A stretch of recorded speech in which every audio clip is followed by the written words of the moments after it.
Okay, nkwaniriza mulungi ali kumunya ne program Tambula n'okumanya. Eno week je tulimo y'abaana kudda ku ssomero. Batandika next week. Yes. Hati abazadde n'abaana House of Prime Ministers International ettegekedde okusaba neetaddemu kubanga nange ndi muzadde nina abaana. Hati mukwano saagala osubwe. Wetuberanga twogera ku baana.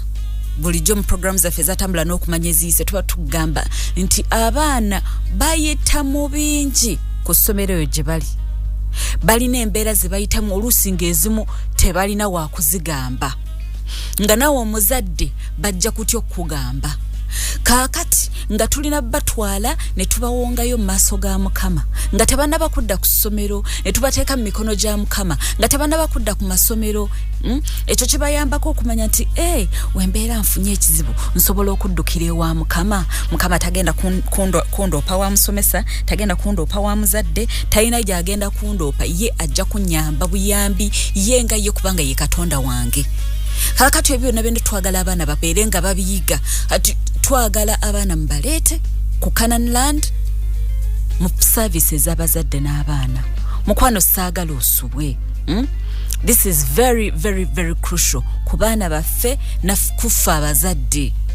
Ate otubeerayo nga abaana balina bye babuulira nga naffe weetuli abazadde kirina engeri gye kituyambamu. Banga waliwo ebintu ebimu nga ffe tetubimanyi obanga tulowooza biri far-fetched ti ekya anze omwana owange nedda nze omwana naye obiwulira nga abalala babyogerako n'obiwulira nga musumba abyogerako n'ogamba okay waliwo kino kyembadde sikola waliwo kino kyembadde simanyi. Buli lunaku tuyiga twagamba nti no okubeera omuzadde tewali gy'ogenda ne bakukusomesa. Buli kimu okiyigira on job. Naye ofuna omuntu akubulirirako, omuntu akuyambako, omuntu akusabirako, it's a full-time job. Ofunayo abantu we batyo mukwano gw'omukisa tosaanye gugalabanja, tosaanye gusuula eri tugukozese. Tubeereyo abazadde n'abaana tusabe abaana tubasabire tubateeke mu mikono gya Mukama ate bagende okuddayo ku masomero nga they are empowered, nga bayimiridde nga baamaanyi. Tugende abaana tubatwale basabe, abaana tubatwale tubasabire bagende okudda ku masomero nga wamma they can stand. Okay, tuli mu kiseera ekyokusaba n'okusiiba for February. Kansubire watandise atannatandika tandika leero. Tetulina mulabe kumuwa space, not even a quarter inch.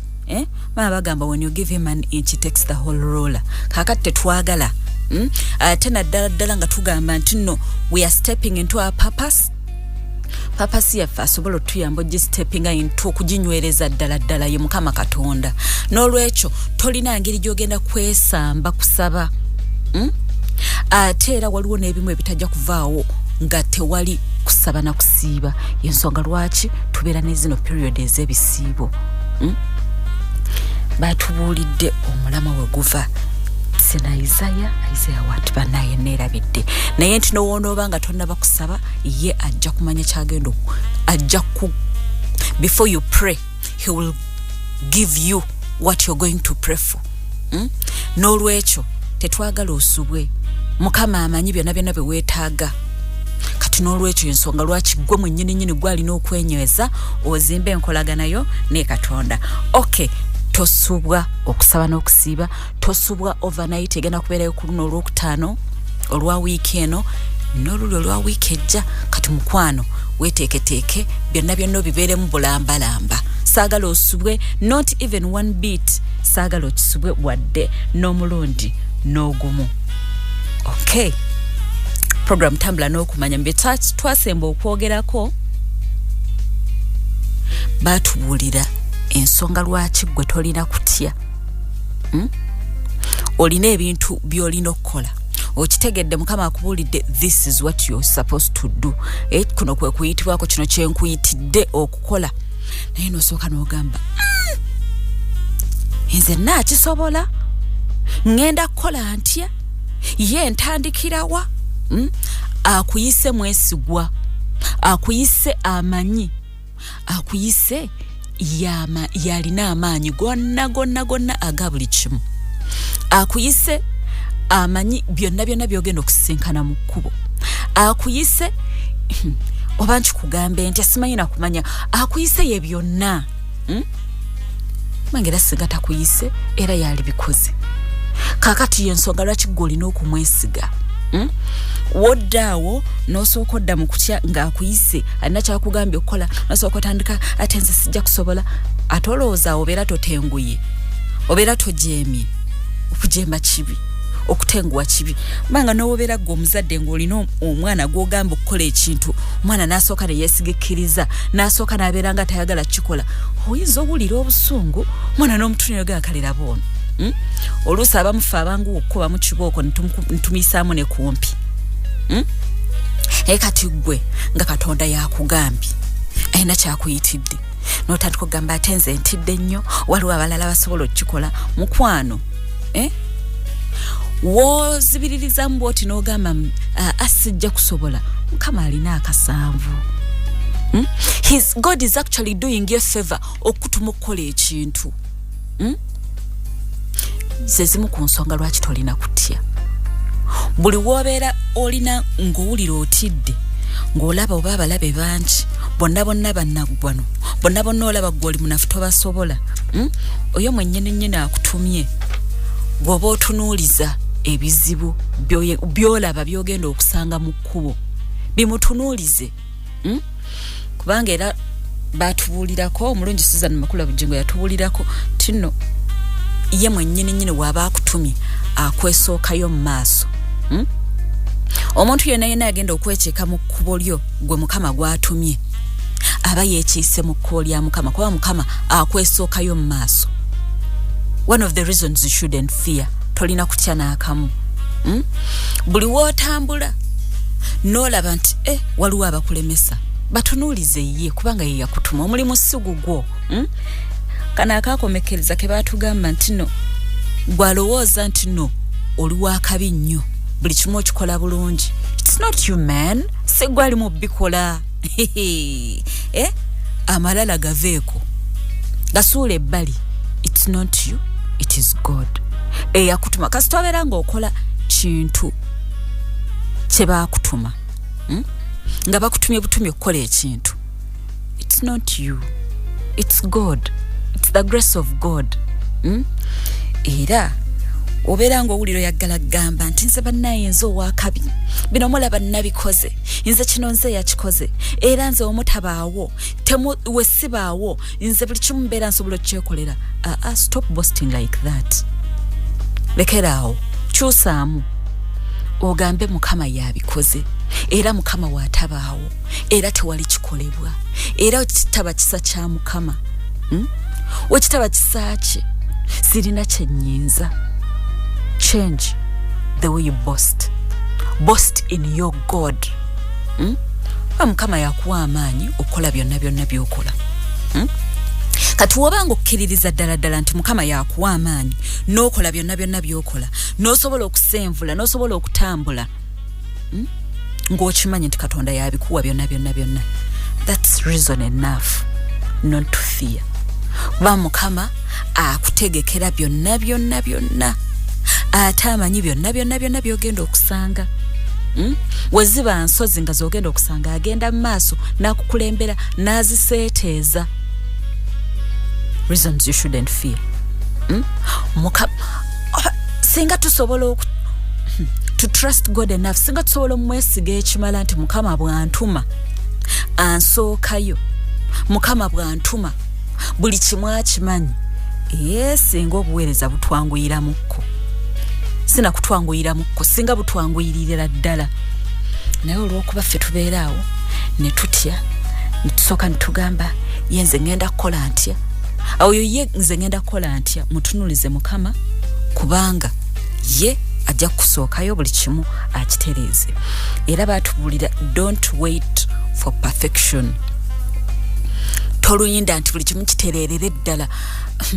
Singa tumanyi omulabe gwe atulwanyisa buli lunaku, singa tukimanyi, singa we tufunidde chance ekola, singa we tukolera, no procrastinating, no waiting. Teri wadde ogamba nti banaye kati ngeze bakutumye va wano genda okole kino. Okitegedde ekyo kye bagambye. Singa tusitukiramu, singa tukimanye tusinga tusitukiramu, tusoka gamba kansooke ntereeze kino, kansooke nkole bwenti, bwe naagendayo nga kino nkirina. Bajja kumpuliriza. Mukwano tebawuliriza ggwe. Bawuliriza Katonda atumye ggwe. So don't wait for that moment. Mbusimanya, I'm going to perfect. Ate buli wolinda msimanya, let me first perfect. Echibaita procrastination. Kaninde njagenda luli nga kino mazo chikola nga mazo kola wenti awo sitani wakubira busu. Omulabe gwe tuli mu kalaba nnyo. Kiva batugamba tubeere bakalaba ng'obwana bw'omusota. Ye alinze ka space kona komuwa akujemese. Ye alinze ka space kona komuwa atandika okubako byakubuulira ebitakola na makulu. Watandika okugambirira kakati munaye wamma ogira olinda ku kati olaba eri gy'ogenda bali bamannyo first do this. Ebyo byonna the devil is delaying you. Ate mirundi egisinga kasito otandika okuddaawo no delaying kubanga okyalina kano koyagala okutereza ng'olaba n'akalala ng'olaba n'ebirala kati nga buva mu buno obutono bw'obadde olaba waliwo kano kenjagala okutereza ng'otandika n'okulaba aganene waliwo naye guno bannaye nga okutya kweyongera ng'entiisa yeeyongera mu ggwe before you know it nga weerabidde n'okwerabira kye baakutumye nga n'okukikola tokikoze nga n'okugenda gy'olina ogenda togenzeeyo ng'obudde bugenze emyaka gikugenzeeko. You don't want that to happen to you. Don't wait for perfect moments. Kubanga mirundi egisinga those perfect moments will not come. Mukama tayakunoonya kubanga oli perfect. Mukama yakunoonya kubanga akwagala. God will not use you because you're perfect. God will use you because you are available and willing. Kati yensoga lwaki toyina kulinda ate kati kano ate kati kali. Be available and be willing. Ebyo nno bikulu nnyo. Be available, towebulankanya. Abamu ensonga lwaki tulemereddwa okutuuka mu papasi zaffe twebulankanya. Leero oli enkya toliwo. Leero oyagala okubaako kyokola gwayimirira n'ogamba oli akoze kiri nze nange naali kisobodde nze nange naali kikoze ekyo nkisobolera ddala kyokka we bayita abasobola okukola gwe toliiwo. Wobeera absent. Wobeera nga buli ssaawa gw'olina ebirala by'osoose. Kati Mukama n'atuma akasanvu n'otandika okukkuluma. Don't wait to be perfect. Just be available and be willing. Be available and be willing. Purpose yo jagituukamu kasita onobeera ng'oli available okukola ky'olina okukola. Ng'oli willing okukikola ate n'okikola n'amagezi go gonna n'amaanyi go gonna. Waliwo n'akalala ke batugamba depending on God. Depending on God for each and everything. Kati abamu tubeerawo ntulowooza akano katono nkeesobolera. Mukwano tokeesobolera. Kisa kya Katonda kye kikusobozesezza. There is typically nothing you can do. Toyina ky'osobola gwe ng'omuntu gwe ku maanyi go. Amaanyi gano ag'emmere agakawunga n'ebijanjalo tosobola. Kagabe mata n'omugaati ku maanyi g'emmere you cannot. Kisa kya Katonda kye kitubeera. Newe beera ng'olaba nti kano katono kano buli kimu depend on God. Ate naddala ekyo ky'olowooza nti kitono. Ekyo ky'olowooza nti kitono nnyo ddala ekyo ky'oba osooka okutunuuliza Mukama. Depend on God for each and everything. Bw'ozukka ku makya Mukama ng'akuwadde amaanyi agazukka akuwadde obulamu n'obeera ng'osobola okutuula ebigere n'obijja mu buliri n'obirinnyisa wansi. Mu kaseera ako wolina okumanya nti actually I should depend on God for everything. Mukama omwebaze omugambe mukama kino kiki ekiddako mu plani yange nabadde ntegese kino n'ekino beera mu plani zange nesize gwe ku buli kimu nesize kisaakyo mu mazima mukama naakuvaamu waliwo omunyo gw'essaawa musumba gwe yatuuba gwali gwa last week nti mukama ye wakukwata ku nkoona tukuziika mu ttaka mukama kasita akuggyako engalo ebibyo biba bibi nnyo kati yensonga lwaki tulina okumanya nti tulina okumwesigamako mu buli kintu in everything mu bitono mu binene mu byangu mu bizibu mu biri wakati awo byotegeera byotategeera. Do the plan, it is God who perfects the plan. Depend on God for everything. Depend on God for each and everything. Jukira nti sigwe ali mukola.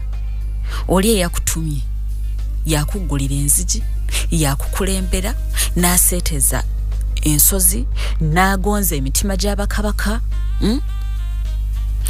Imagine nti bakutuma w'omuntu mukama nga akutumye eri abantu ng'abantu abo basibu nnyo naye ng'atumye ggwe kisaakye gwamanye nti kisaakye nga gwe naawe weenyooma olaba ng'oli munafu nnyo tojja kubasobola olaba bali b'amaanyi bali bannaggwano mukama n'akusookayo n'ayogera nabo emitima n'agikkakkanya oyo ye katonda gw'ogenda okugenda naye akugamba tolina kutya. Kati bw'otatuuka eyo n'obasanga nga mukama yagonzezza emitima gyabwe n'oweewaana nze bannayinze gwe mulaba nze can you imagine I went and I talked to that person nampuliriza it wasn't you, it was God. Depend on God for each and everything. Ate akalala akasembayo ke batugamba kena notinga wano is be loyal to your God. Buli kimu ng'okikola mu Katonda. Ate ne Bible yetugamba mu Zakariya 4:6. It's not by power, it's not by might nor by power, but by the spirit of God. Yes. Teri kintu kye tusobola kukola. Kubanga singa twali tusobola naye nnyini tuba tumusobola omulemesa. So kisaakye maanyige kwagala kwe. So abantu abasinga nga bw'obadde oyogera mwasuze mutya abawuliza abafa abalungi. Kyo simanyi kyantuuseeko naye tugenderaawo. Naye weebale kubanga oli kumu nnyo oba oli mu Kampala oli mu Western Uganda oli mu East oli mu Central yonna n'abali mu North abali ebweru w'eggwanga mukama batuweera omukisa. Amiina. Abatuweera omukisa ate ne baza mukama Katonda nti mulembe gwaffe ng'abakkiriza tunoonya okumanya. Kubanga Bible egamba abantu ba mukama bazikirira olw'obutamanya. Okuzikirira okwo kitegeeza kwe kumalibwawo. Obutamanya kwebyo mukama byayagala omanye. So twogera ku nsonga ezimu eziyinza okuleetera okulemesebwa. Ekimu kye tugambye nti otya kati ate waliwo okutya by the way okw'abantu ng'atya abantu si ye nti tasobola naye atya bano abantu wayagala okukolera abamu nga bamumanyi. Oyinza osanga ng'obuweereza obugenda kuba mu kitundu mwova nga Katonda gyakusindise kati ekizibu ky'abantu b'omu kitundu mwova beba kulaba nga oli oswanguza abo bazibu nnyo naye Bible yene erimu embozi stories nyingi obo obulamu bw'abantu story ndoza kiba kirala mu kkoba erimu obulamu bw'abantu bungi Bible ebutulekera era Katonda yabuteekamu ffe tuyige tumanye ekyokukola naye ate waliwo n'okutugumya. So omuntu ogwo tuyinza ndowooza okusinga okwogerako ye Yesu yennyini bwe yagenda e Nazareti. Bw'osoma Matayo 13 okutandikira ku 5:3 Bible egamba nti yagaanibwa, he was rejected. Ewaabwe buli omu ng'amutunira agamba oyo si ye mwana w'omubazi mwana w'oli Mariyamu ne Yusufu. Yesu bwe yaddayo n'agenda ewaabwe yasomesa mu yeekaalu abasinga baawuniikirira. Bible okuwuniikirira kitegeeza nawe bodde wamwe bagenda wuniikirira yono bagenda kwebuza ono mwana gwe twali yona yogera bino yakola bino yagenda okuzimba wano edduuka yagenda okuzimba shopping mall yaleeta embaga wano mwana kigwe mugamba manyi watubeera abatu batuyita amannya according to the things we do nga tuli bato kati wabeerawo amanya tegatera okubeera weird simanya mpale mbaaya amanya kikawe kite ati oddayo wammwe ng'ogenda kuzimba mall ogenda kuzimba arcade onakyo oyagala okukola ekyamaanyi agamba oyo mpale mbaaya yazze wano era ekyewunyisa okuwunikira Bibuli eyogera kuwunikira kw'abantu bano tebawunikira kubanga bagamba bannange Mukama asitula babuuza omuntu ono yajja omwana ono omusajja ono yajja w'amagezi nebino ebintu byakola ono siye mutabani w'omubazi mama we siye Maria talina kyatugamba oyo siye James sibe ba Judas bano betumanyi wano ba Simoni okuwunikira tekwali kuba nti bakukkiriza okola ebyokola Bible egamba they were offended senti olina kyobakoze byokola bye binyizizza so just otataganyiza order gye bamanyi order waliwo ekibadde kyamanyibwa mu kifo naye abayigirizwa ba Yesu gye bagendanga bagamba bamukyusa nsi ne wano bazze ensi bagiturninga upside down so kyosanzewo ekiri spiritual kikyuka naye waliwo kyosanze ekiri physical nti kigenda kubanga okyali ku nsi oli mubiri amayumba gabadde tebamanyidde ogazimba emotoka zabadde tebamanyiridde ozitadde ku kyalo oyina enkyukakyuka gy'oleese kubanga Mukama awo ayagadde okolera ekiseera ekyo ne bwali baakugjeewo awo wakutadde okola kubanga ne Nazareth Bible egamba nti Yesu yakolayo ebyamagero bitono si lwakuba nti yali talina maanyi ye gakola be yakoleramu baali tebakkiriza kati naawe kola ekirungi tebasobola kutta era totya ddogo lya ku kyalo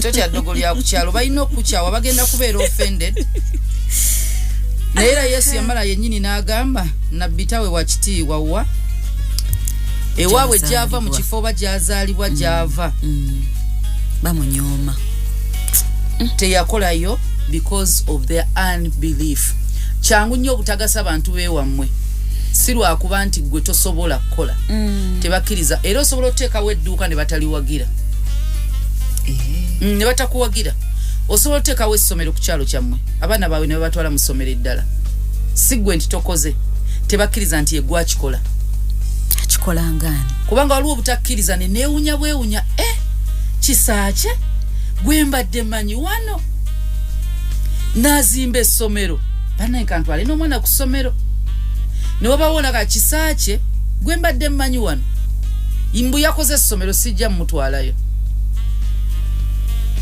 bonna bawuniikiridde gogenda kuwuniikirira otya kati naawe ekibuzo kiri nti oli omu ku Bannazaalesi nga Kristo bw'akyala tofuna naawe kyamagero na kimu kubanga tokkiriza nti ono Katonda gw'aleesaawo abaana bo ne bagaana osoma kubanga nannyini ssomero tomwagala omumanyi tokkiriza nti yayinza n'obbikola abamu muganda n'okgenda ku mbaga ze babayiseeko ne watugambako kino si buli invitation tineetaagibwayo nsobola okuyita nga mbadde simanyi nti omutima gwo mubi ngira gwe nkumanyi twakula ffenna ku kyalo oli mukwano gwa maama wange oli mukwano gwa taata wange nenkuyita oli Munazaalesi oli ki oli bano abantu abalemesa Mukama baatumye luli baatugamba nti nno gwe beera mu maaso g'omuntu Mukama gw'atumye ojja kubeera nga gwe lusozi Mukama akuseetiizi onookiraba katweyongereyo so bw'obanga omuntu otya bantu labira ku Yesu kola kyolina okukola oveeyo Yesu kye yakola bwe bamurejectinga mu Nazaalesi yagenda mu bifo ebirala n'akola ebyamagero lekayo kyokoze toyongerayo bingi manya essaawa y'okuva awantu we batakukkiririzaamu kasita olaba nti otaddewo ebintu ne bagaana obisapoti nga toyongera ku investingawo vaawo ogende ewalala ng'ekyo kireseewo ekyo kye kiri bajjukiza nti watumibwa naye gwe vaawo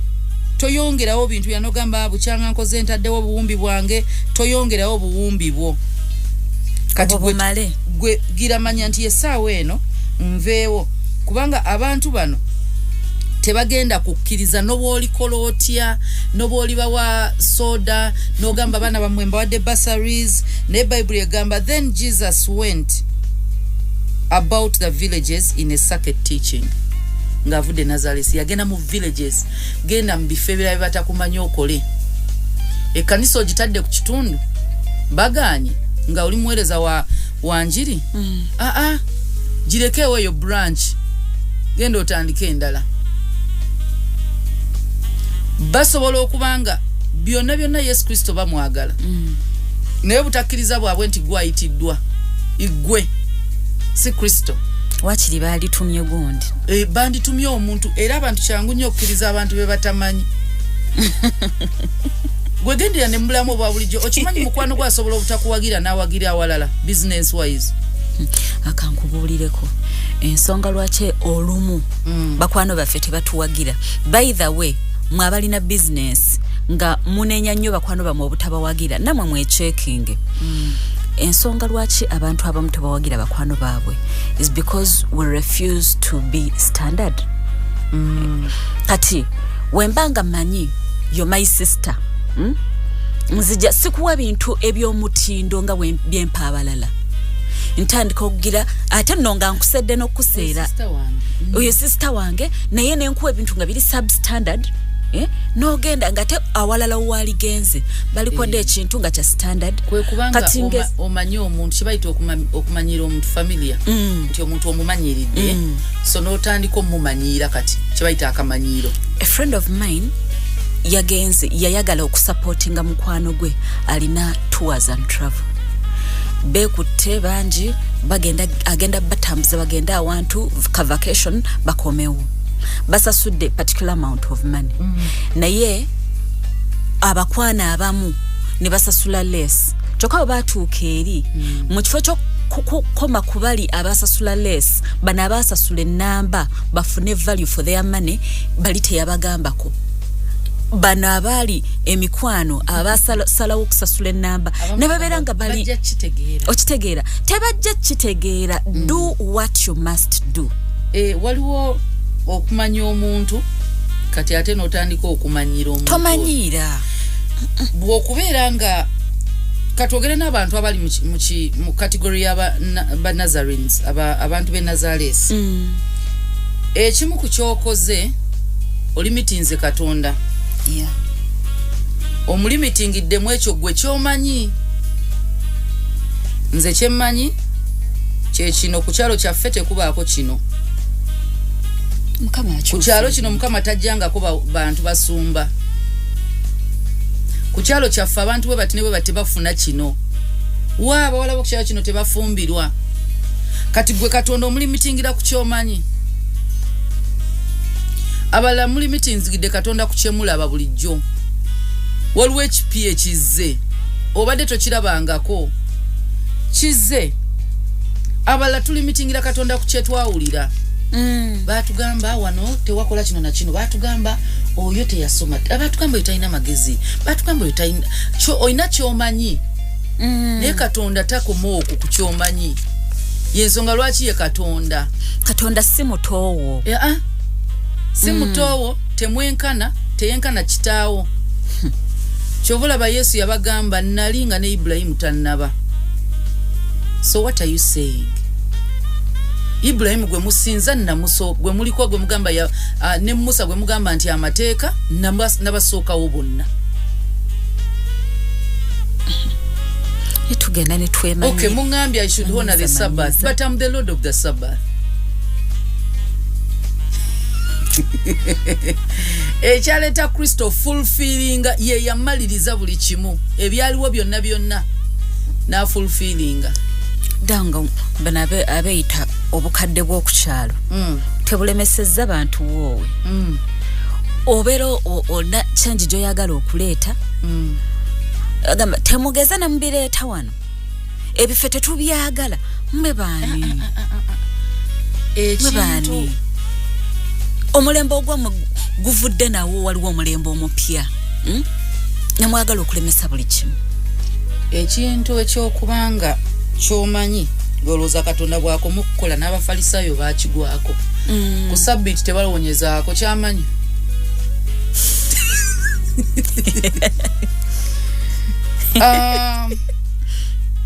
asonyiwa atya ebibi gwe bw'omanyi teri muntu asonyiwa ebibi gwe omanyi teri mulema alina ttambula era okimanyi nti teri mufu ayinza zzuukira that's okay gwe kyomanyi ani agambye awo Katonda akoma kumanyako bw'oba waliwo eyazuukidde obutakkiriza abo tebukulemesa ate kitwale kirabe bulabi wali abantu nze abanyumira ekintu akisanga n'akiyitako oba kibadde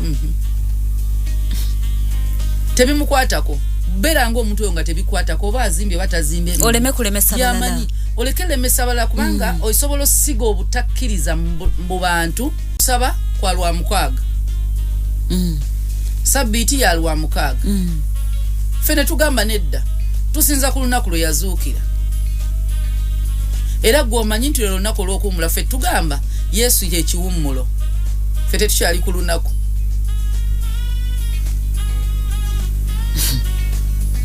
gwe kyomanyi kyekyo itsoke bano tebafuuse bakyamu ekyo tukitegedde gwe kyomanyi naye naffe tulina ekyaffe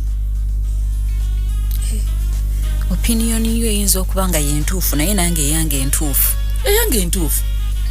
wano wendi nina wenda ekyendaba nga kituufu ate nga nawe oludda gy'okirabira kituufu naye nga ate tebifaanagana kati bw'oba gwe ogamba nti nze Saturday lwensaba kiri oke gwe kyomanyi era kye bakusomesa kye wawulira era kyokuzoolaba nenzija ku Sunday nange kyemmanyi kyempuliddeko kyenkuze ndaba it's okay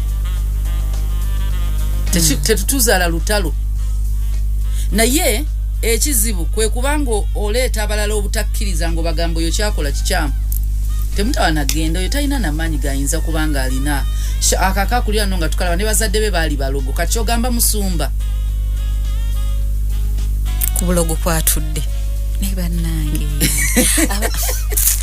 ne Paulo eyali Saulo bwe yagenda eri ekkanisa yasooka omugoba oyo ku butemu kwatudde Paulo yabonaabona ng'ekkanisa mweri ku butemu kwatudde azze tubega naye nga yakyuse kati bano abantu abalowooza nti olina kyosobola kukola be balimitinga Katonda they think they know God wali abo bo bamanyi Katonda bamusoma abamu mwagenda mu theology schools abala bakusomesa kuva mu buto gamba nze nkulidde mu kkanisa era okuva mu buto ebbanga lyomaze mu kkanisa si kyekikulu okumanya Katonda kyekikulu enkolagana yo ne Katonda kyekikulu osobola olwamu naye gwe bw'olowooza nti omanyi Katonda then si Katonda tosobola kumumanya n'omumalayo osobola mu experience nga tosobola mumanya I know God eri mukitegeeza buli kimu kye bafunye kyekimu take them to the same schools same class same university bafulume buli omu agenda kukola kintu kye bulala oteekawo ekintu obabuuze kino okirowoozaako kyo jawulira nga buli omu alina endowooza eyiye naye ekibuuzo kiri nti kati etuli wala tuddeyo ku mwana ali olubuto ejji n'enkwaso yes division eyo ebaddewo bitandika kutya okubanga akantu akabadde ejji kafuuka omuntu n'amera emikono kubanga era teri asobola kutegeera ng'ejji olikuba oddirya olisiike nti olidde enkoko kiki ekyo ekifoominga enjuba eyo n'etuuka okubanga evaamu enkoko kati webanga just ekitonde kimu tosobola kinnyonnyola tetusobola munnyonnyola tetusobola tetusobola tufuluma feesi zaawukana nga abazadde be bamu feesi ne zaawukana buli kimu ne kyawukana twalibadde twefaanana ffenna enjogera enneeyisa so tolimitinga tolowooza nti omanyi Katonda kati n'abantu abalala ekizibu mumanyira nnyo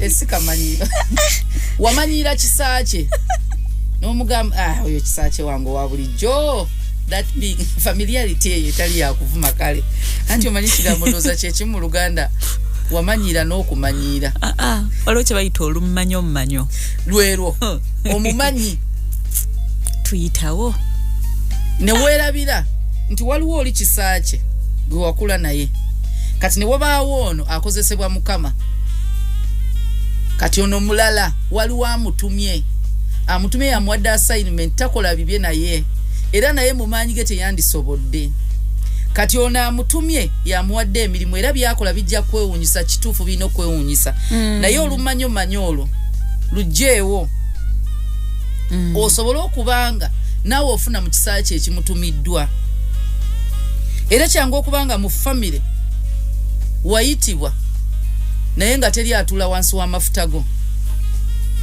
kisobokera ddala bagabwa ali awo munange mu famire tulinamu omusumba n'abaana bo basobola okukeera nga bakulabanga omusumba ow'abantu abalala saabwe ne mukazi wo ate ekyo nga kinene era bannange kyakusabira nnyo okkirize ng'omukyala osubmitingire wansi w'amafuta g'omusumba omusumba wadde mwami wo kati ono musumba si mwami wo bantu banjawulo n'abaana obalage nti ono musumba si kitaabwe akola ensobi omusumba nedda musumba takola nsobi omusumba onzijukiza dadi wange musomesa ati aliwo muto wange olinga atya bulungi kibooka balala tugalamira ne batukuba ne tukaaba natuzitya naye oli ye yali yasukka kati lumu batu omusomesa dadi yatuma rula kakati ne batuuka ewaka ono ne yeerabira okumujjukiza nti yatutumye eki rula teacher yatutumye rula ni yeerabira kati n'atuuka enkeera ku makya agamba everyone show me your ruler ngono talina nga mulimu n'abalala abatalina ati n'agamba mwena abatalina ruler mujje mu maaso kibooko kati oli okutaasa banne ye yasookawo baali bamukubagamba teacher daddy I forgot to tell my daddy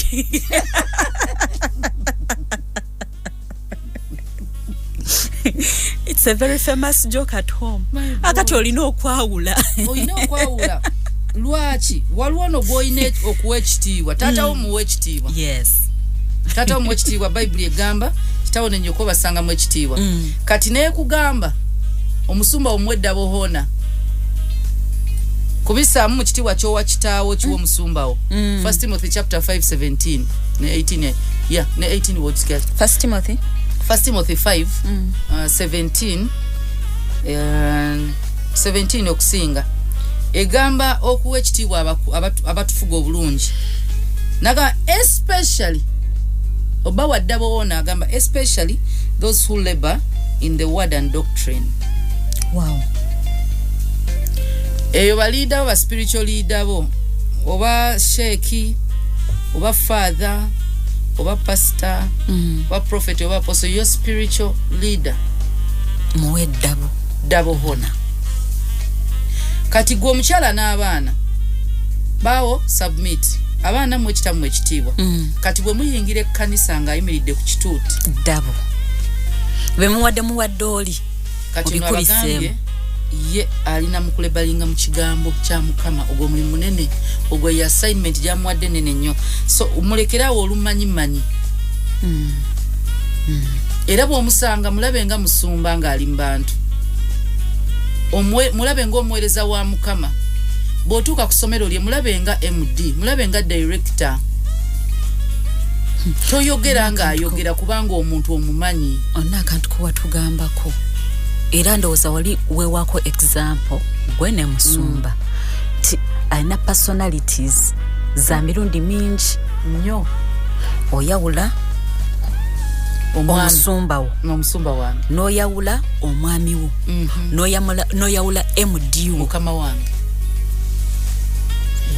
wange bw'aba ali mu meeting ayogera nsirika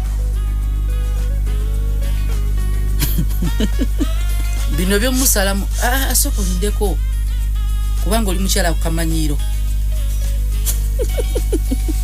ebyahani bikoma waka bwotegerera nti ye mukama wo kwe kubanga oli ku payroll oya omwami wo toba ku payroll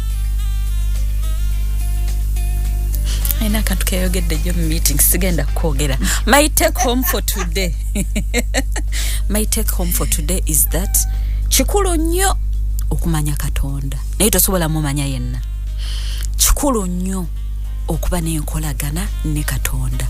Byonna byogenda okuzimba obuweereza abo nabiki bigenda kuva ku nkolaganayo ne Katonda. Katonda omumanyi bubwo nange mumanyi bwange. Waliwo omuyimbi alina akayimba nga mulimu ebigambo ebyo webityo.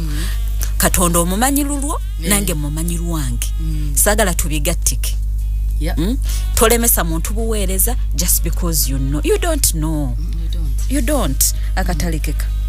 Waliwo akantu kenasoma kagamba God has a tendency of picking up a nobody to become a somebody in front of everybody without asking anybody. Soko okaddemu. God has a tendency of picking up a nobody to become a somebody in front of everybody without asking anybody. He doesn't need your opinion. Ngagenda situla omuntu. Ne bwamusitula teetaga advice. Era bwamala omusitula teetaga bukyayiwo ya mukakkanya. Kiba kiwedde nga kyaggwa. Yesu nga bwe yagamba it is finished. Maze omusitula kiwedde. Bwamala omusitula aba agenda mumukuuma. Ka statement yako katuddiremu.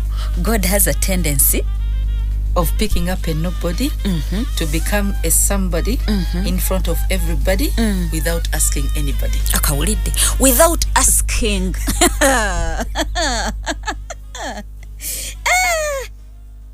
Gwe, you can be a nobody, but God can make you somebody. Mu maaso ga buli omu nakukuba abalala mu maaso. But ngekimyanso gatabebuzizaako wadde n'ennyoko tamwebuuzaako. Siba bulungi weraba.